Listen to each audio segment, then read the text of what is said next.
जानिए भगवान शिव और माता पार्वती की पुत्री अशोक सुंदरी के बारे में। शास्त्रों की बात जाने धर्म के साथ।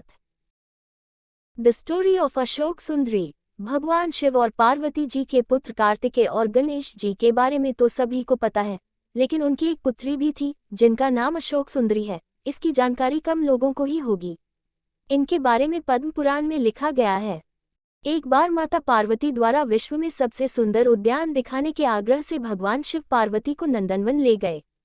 वहां माता को कल्पवृक्ष से लगाव हो गया और उन्होंने उस वृक्ष को ले लिया। कल्पवृक्ष मनोकामना पूर्ण करने वाला वृक्ष है।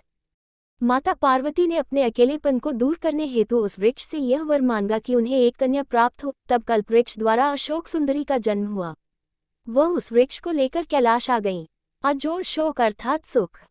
माता पार्वती को सुखी करने हेतु ही उनका निर्माण हुआ था और वह अत्यंत सुंदर थी, इसी कारण इन्हें सुंदरी कहा गया। वह भगवान शिव और माता पार्वती की बेटी है तथा भगवान कार्तिकेय से छोटी किंतु गणेश जी से बड़ी है। माता पार्वती ने कन्या को वरदान दिया कि उनका विवाह देवराज इंद्र जितने शक्तिशाली युवक से होगा। एक बार अशोक सुंदरी अपनी दासियों के साथ नंदनवन में विचरण कर रही थी, तभी वहां हुन नामक राक्षस का प्रवेश हुआ, जो अशोक सुंदरी की सुंदरता से मोहित हो गया तथा उसने विवाह का प्रस्ताव किया। लेकिन अशोक सुंदरी ने अपने वरदान और विवाह के बारे में बताया कि उनका विवाह नहुष से ही होगा।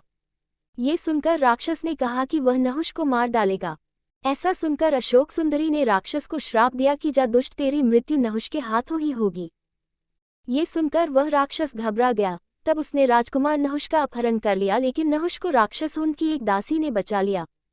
महर्षि वशिष्ठ के आश्रम में नहुष बड़ा हुआ तथा आगे जाकर उसने हुन का वध किया।